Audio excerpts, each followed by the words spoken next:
तो हेलो दोस्तों, आज हम लोग बात करने वाले हैं फैटी लीवर या हिपेटोमेगेली के इलाज के बारे में।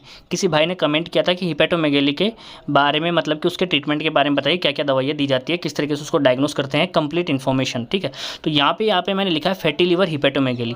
अब फैटी लीवर का मतलब हिपेटोमेगेली नहीं होता है, लेकिन हिपेटोमेगेली का ही पार्ट होता है फैटी लीवर। हिपेटोमेगेली मतलब लीवर का साइज बढ़ जाना। अब लीवर का साइज काफ़ी कारणों की वजह से बढ़ सकता है, यानी कि हिपेटाइटिस उसको बीमारी होगी उस वजह से, लीवर के अंदर कैंसर हो जाना, लीवर के अंदर इन्फ्लामेशन हो जाना, लीवर के अंदर कोई ट्यूमर बन जाना। तो लीवर का साइज काफ़ी कारणों से बढ़ सकता है। उसके अंदर एक कारण होता है फैटी लीवर, लीवर के अंदर फैट बढ़ जाना। कोलेस्ट्रॉल का अगर ज़्यादा बढ़ गई तो उस वजह से भी हिपेटोमेगेली उसको हो सकता है। तो फैटी लीवर उसका एक मोस्टली जो ज़्यादा कारण होता है फैटी लीवर ही होता है। तो ये हिपेटोमेगेली का पार्ट होता है फैटी लीवर, उसके बारे में हम लोग बात करेंगे। तो यहाँ पे अपन देख सकते हैं कि नॉर्मल लीवर किस तरीके से देखने को मिलता है, और जो फैटी लीवर जो होता था ना वो इस तरीके से अपने को देखने को मिलता है, जिसको पेशेंट को या डिस्कम्फर्ट फीलिंग होती है और पेट में दर्द होना स्टार्ट हो जाता है। तो इसके बारे में जानते हैं अपन सब कुछ।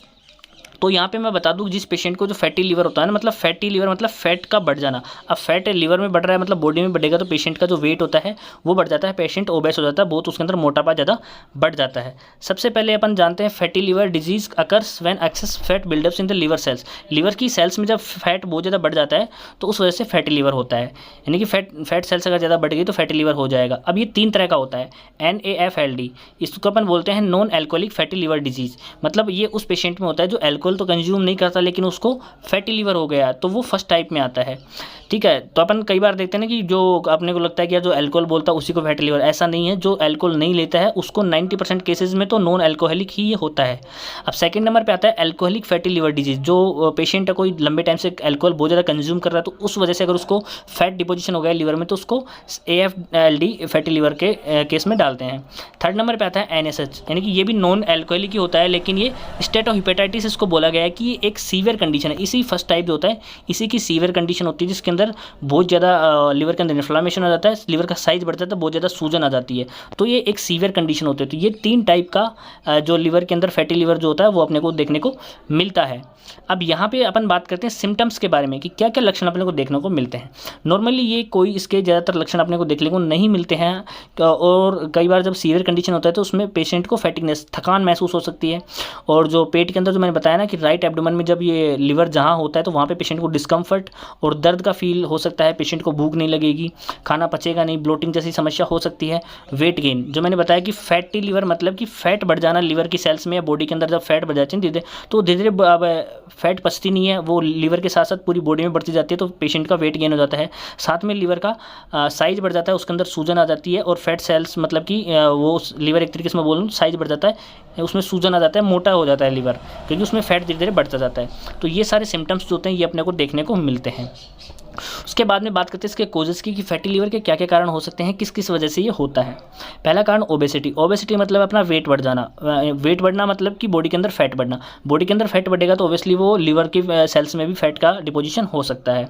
सेकेंड नंबर पर है टाइप 2 डायबिटीज़। टाइप 2 डायबिटीज़ मतलब इंसुलिन रेजिस्टेंट जहाँ पे डेवलप हो जाता है, ये इंसुलिन पर डिपेंड करती है। तो यहाँ पे टाइप 2 डायबिटीज़ की वजह से भी ये हो जाता है। हाई कोलेस्ट्रॉल ट्राइग्लिसराइड, जो मैंने बताया ना हाई कोलेस्ट्रॉल ट्राइग्लिसराइड, यहाँ पे एक साइंटिफिक लैंग्वेज उसको बता दिया। मोटे तौर पर मैं बोलूँ तो फैट का बढ़ जाना। ठीक है, जो कोलेस्ट्रॉल या ट्राइग्लिसराइड्स होते हैं ना उनका बॉडी के अंदर ब्लड के अंदर ज़्यादा मात्रा में होना, तो वो धीरे धीरे या कि जो लीवर की सेल्स होती है ना उनमें डिपॉजिट होना शुरू हो जाता है। अल्कोहल यूज़, ज़्यादातर बहुत ज़्यादा अल्कोहल यूज़ करने की वजह से भी हो सकता है। सेडेंटरी लाइफ मतलब कि बहुत ही कम काम करना, एक्टिवनेस नहीं रहना, कि यानी कि किसी ऑफिस में लंबे टाइम तक बैठे रहना, मतलब ज़्यादा चलना फिरना या कुछ मेहनत का काम नहीं करना, वो तो सेडेंटरी लाइफ में आ जाता है। सर्टेन मेडिकेशन बहुत लंबे टाइम से अगर कोर्टिकोस्टेरॉइड्स यूज़ कर रहे हैं तो उस वजह से भी फैट डिपोजिशन हो जाता है, बॉडी का वेट बढ़ जाता है, जिससे फैटी लीवर की समस्या हो सकती है। तो ये सारे कोजेस देखने को मिलते हैं फैटी लीवर या हिपेटोमेगेली के केस में। थर्ड नंबर पे बात आती है इसके डायग्नोसिस की, कि किस तरीके से इसको डायग्नोस किया जाता है कि पेशेंट को फैटी लीवर है या किसी और कारण से हिपेटोमेगेली की प्रॉब्लम जो है वो हुई है। तो यहाँ पे सबसे जो बेस्ट जो टेस्ट होता है वो लीवर फंक्शन टेस्ट करवाया जाता है। इसके अंदर देखा जाता है कि लीवर के अंदर जो SGOT SGPT, ठीक है, बिलिरुबिन वगैरह सारी चीज़ों को देखा जाता है। उसके एंजाइम्स वगैरह जो होते हैं उनका लेवल चेक किया जाता है कि वो बढ़ा हुआ है तो नहीं है।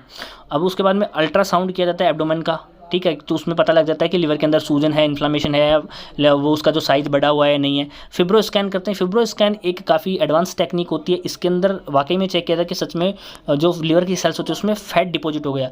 तो फिब्रो स्कैन की वजह से आजकल लीवर की जो बायोप्सी होती है ना वो करने की ज़रूरत नहीं पड़ती। उसमें पता लग जाता है कि कितना उसमें फैट जमा हुआ है और फैट ही जमा है या नहीं है, फिर और किस कारण से सूजन है। एमआरआई को बहुत कम किया जाता है, मतलब कि, लेकिन नॉलेज के लिए मैं बता दूं कि सीटी स्कैन करवा सकते हैं कोई बार उसकी साइज़ का पता करने के लिए कि कितना, मतलब कि नॉर्मल से कितना लेवल उसका बढ़ चुका है। तो इस तरीके से उसको डायग्नोस किया जाता है कि पेशेंट को जो लीवर है उसमें क्या क्या समस्याएं हो रही हैं और वाकई में फैटी लीवर है और कोई समस्या है, उसके लिए डायग्नोस करना ज़रूरी है। डायग्नोस के बाद में ही पेशेंट को ट्रीट किया जाता है। तो यहाँ पे अपन बात करेंगे ट्रीटमेंट की, दोनों टाइप के, कि अगर कोई अल्कोहल लेता है तो वहाँ पे क्या ट्रीटमेंट देना है, अल्कोहल नहीं लेता है तो वहाँ पे क्या ट्रीटमेंट देना है। तो सबसे पहले मैं बात करता हूँ ट्रीटमेंट फॉर नॉन अल्कोहलिक। ठीक है, जो नॉन अल्कोहलिक पार्ट होता है ना, फर्स्ट और थर्ड टाइप का, जो कि फर्स्ट तो था थोड़ा माइल्ड था और थर्ड थोड़ा सीवियर था, तो दोनों में क्या ट्रीटमेंट दिया जाता है उसके पहले अपन बात करते हैं। तो सबसे पहले आता है टैबलेट डी अल्फा टोकोफेरोल। ठीक है, टोकोफेरोल जो होता है ना विटामिन ई को ही बोला जाता है।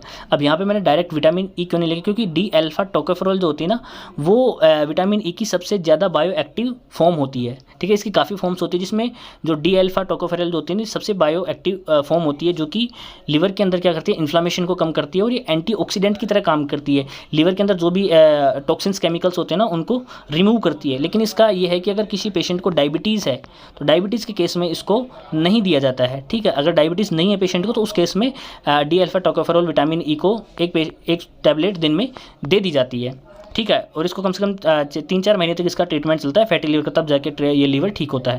तो टैबलेट फर्स्ट जो मैंने बताया कि आपको कब देनी है, डायबिटीज़ के केस में इसको यूज़ नहीं करते जनरली। सेकंड नंबर पे जो टैबलेट आती है टैबलेट पायोग्लिटाजोन। ठीक है, जहाँ पे अब किसी पेशेंट को डायबिटीज़ है ना तो वहाँ पे इस टैबलेट को यूज़ किया जाता है। अब इस टैबलेट के अंदर क्या आता है, पायोग्लिटाजोन, ये इंसुलिन की सेंसिटिविटी को इंक्रीज़ करता है कि जो बॉडी जो इंसुलिन रेजिस्टेंट डेवलप हो गए हैं तो वो इंसुलिन का मतलब सेंसिटिविटी ज़्यादा हो जाए, वो जल्दी से ब्लड के अंदर जो ग्लूकोज का लेवल है उसको कम करे और धीरे धीरे जो पेशेंट का वेट रिड्यूस हो, और वेट रिड्यूस हो तो वहाँ पे फैट सेल्स टूटना स्टार्ट हो जाती हैं और फैटी लीवर की समस्या से धीरे धीरे छुटकारा मिल जाता है। तो पायोग्लिटाजोन की जो टैबलेट होती है ना सुबह ब्रेकफास्ट के बाद में दिन में सिर्फ एक बार उसको दिया जाता है। तो ये डायबिटीज़ के केस में पेशेंट को देते हैं, अगर किसी को डायबिटीज़ नहीं है तो वहाँ पे इसको स्किप कर देते हैं। थर्ड नंबर पे आती है टैबलेट सिलीमेरिन 140। टैबलेट सिलीमेरिन या फिर इसकी सिरप जो आती है सिलीबोन के नाम से, ये सबसे बेस्ट जो टैबलेट होती है, ये एक आयुर्वेदिक टैबलेट है, लेकिन ये सबसे बेस्ट मानी जाती है। लीवर की कोई भी समस्या हो तो उसमें इसको मोस्टली यूज़ किया जाता है। सिलीमेरिन जो होती है ना, जो लीवर के अंदर इन्फ्लामेशन हुआ है, सूजन वगैरह आ गई, उसका साइज बढ़ा हुआ है, ठीक है, और लीवर को डिटॉक्सिफिकेशन मतलब उसके अंदर जो टॉक्सिन्स केमिकल्स जो हैं उनको हटाने के लिए और फैट सेल्स को मतलब कि फैट को रिमूव करने के लिए सबसे ज़्यादा ये काम में ली जाती है। तो इसकी मैं बात करूँ तो 140 mg की जो टैबलेट होती है उसको एक टैबलेट सुबह और एक टैबलेट शाम को पेशेंट को दी जाती है। अब ये दोनों केसेस में दी जाती है, अल्कोहलिक नॉन अल्कोहलिक, उसके बारे में मैं आगे भी बताऊंगा आपको, लेकिन ये आपको समझना है कि ये सबसे ज़्यादा किसी भी टाइप का लीवर के डिजीज़ में सबसे ज़्यादा इसको यूज़ किया जाता है। तो सुबह शाम एक एक टैबलेट पेशेंट को खाना खाने के बाद में इसकी दी जाती है। ये एक आयुर्वेदिक या हर्बल सपोर्ट पेशेंट को मिलता है इससे, और लीवर को मतलब रीजनरेट होने में हेल्प मिलती है कि जो सेल से वो डैमेज हुआ है वो रीजनरेट हो जाता है। उसके बाद में फोर्थ नंबर पे आता है मेटफॉर्मिन। मेटफॉर्मिन जो होता है ब्लड के अंदर जो हाई ग्लूकोज लेवल है उसको रिड्यूस करने के काम में आता है। जहाँ पे इंसुलिन जो रेजिस्टेंट डेवलप हो जाता है ना, इंसुलिन काम नहीं कर रहा, तो वहाँ पे मेटफॉर्मिन की जो टैबलेट होती है पेशेंट को खाना खाने के बाद में 500 mg टैबलेट, एक टैबलेट सुबह और एक टैबलेट शाम को दी जाती है, ताकि उसका जो ब्लड का ग्लूकोज को जो लेवल है ना उसको मेंटेन किया जा सके और पेशेंट को जो फैटी लीवर की समस्या है वो आगे ना बढ़े। तो उसके लिए मेटफॉर्मिन टैबलेट दी जाती है और साथ में पेशेंट को मेटफॉर्मिन दे रहे तो ब्लड ग्लूकोज को कम कर रहे हैं। तो आपको ये भी ध्यान रखना है कि पेशेंट को मना करना है कि उसको शुगर या फिर जो मीठी जो चीज़ें होती हैं, स्वीट चीज़ें, वो नहीं लेनी होती, उसको अवॉइड कर दिया जाता है। तो फोर्थ नंबर पे मेटफॉर्मिन टैबलेट पेशेंट को दी जाती है। अब यहाँ पे फिफ्थ नंबर पे आता है यूरसो डीऑक्सीकोलिक एसिड की टैबलेट, जो 300 mg में यूज़ करते हैं। इसको मतलब कि ये ऑप्शनल होती है, इसका मतलब कि यूज़ मतलब कि ऐसा कोई इफेक्ट तो नहीं है, लेकिन काफ़ी लोग इसको यूज़ करते हैं। जो ये होते हैं, इसको कब यूज़ किया जाता है, जब लीवर के एंजाइम्स का लेवल अगर हाई होता है तो वहाँ पे बाइल एसिड का अच्छे से प्रोडक्शन हो सके, तो उस केस में इसको यूज़ करते हैं। जहाँ पे अगर लीवर के अंदर एंजाइम्स का लेवल हाई आ रहा है तो वहाँ पे इसको देते हैं पेशेंट को, ताकि जो बाइल एसिड का प्रोडक्शन है वो आसानी से अच्छे तरीके से हो सके। तो इस टैबलेट की मैं बात करूँ तो इस टैबलेट को भी एक टैबलेट सुबह और एक टैबलेट टैबलेट शाम को पेशेंट को दिया जाता है। ये टैबलेट भी लीवर की जो ज़्यादातर समस्याएं होती हैं, लीवर में सूजन वगैरह हो जाना, हेपेटाइटिस वगैरह, सिरोसिस वगैरह, इन सब में इसको सबसे ज़्यादा यूज़ किया जाता है। पेशेंट को खाना नहीं पचना, उन सब में इसको सबसे ज़्यादा यूज़ किया जाता है। तो फैटी लीवर में इसका एक्शन तो कम है, लेकिन जो मैंने बताया कि अगर एंजाइम्स का लेवल अगर ज़्यादा है तो वहाँ पे इसको यूज़ करते हैं। तो यूरोडीऑक्सिकोलिक एसिड की जो टैबलेट होती है उसको दिन में 2 बार दिया जाता है। उसके बाद में ये बात करते हैं अपन in case of AFLDL, alcoholic, ठीक है, एल्कोहलिक फैटी लीवर डिजीज़, ठीक है, अल्कोहल डिपेंडेंट, जो कि लंबे टाइम से अगर कोई पेशेंट अल्कोहल ले रहा है, अल्कोहल की वजह से अगर उसको फैटी लीवर हुआ तो उसमें क्या क्या देते हैं, उसमें यहाँ पे उसको मल्टीविटामिन्स का ऐड कर दिए जाते हैं, यानी कि जो थायमीन जो होती है 100 mg की, वो दिन में 1 बार उसको खाना खाने के बाद में दी जाती है। साथ में उसको फोलिक एसिड और विटामिन बी का कॉम्प्लेक्स पेशेंट को दिया जाता है। अब इसको भी अपन सुबह शाम करके दोनों को दे सकते हैं। और साथ में जो मैंने बताया ना, सिलीमेरिन एज लिवर सपोर्ट, जो कि एक आयुर्वेदिक ड्रग है लीवर के रीजनरेशन में, फैट सेल्स को रिमूव करने में, इन्फ्लामेशन को ख़त्म करने में, डिटॉक्सिफिकेशन करने में। तो ये जो सिलीमेरिन, जो सिलीबोन टैबलेट या सिरप जो भी आती है ना, उनको यूज़ किया जाता है लीवर सपोर्ट की तरह। तो इसको भी सुबह शाम यूज़ कर लिया जाता है। तो अगर वो किसी को अल्कोहल डिपेंडेंट होती है तो इन सबको यूज़ किया जाता है। लेकिन अगर जो नॉन अल्कोहल डिपेंडेंट होते हैं, जो कि मोस्टली पेशेंट में देखा जाता है, उसके लिए ये जो ट्रीटमेंट होता है वो यूज़ किया जाता है। और कहाँ पे डायबिटीज़ है तो क्या देना है, डायबिटीज़ नहीं है तो क्या देना है, उन सब के बारे में हमने यहाँ पे बात कर ली है। लेकिन सबसे ज़्यादा जो मेन चीज़ है ना भाई, अगर किसी को फैटी लीवर की समस्या है ना, उसमें ड्रग से ज़्यादा काम करता है उसका लाइफ स्टाइल के अंदर चेंजेस करना बहुत ज़्यादा ज़रूरी है। तो ड्रग जहाँ 10% काम करती है ना, वहाँ पे 90% उसका लाइफ स्टाइल काम करता है। इसीलिए यहाँ पे अलग अलग ड्रग्स, अलग अलग केसेस में बहुत कम ड्रग्स दी जाती हैं, लेकिन उसके लाइफ स्टाइल से बहुत ज़्यादा इफेक्ट पड़ता है।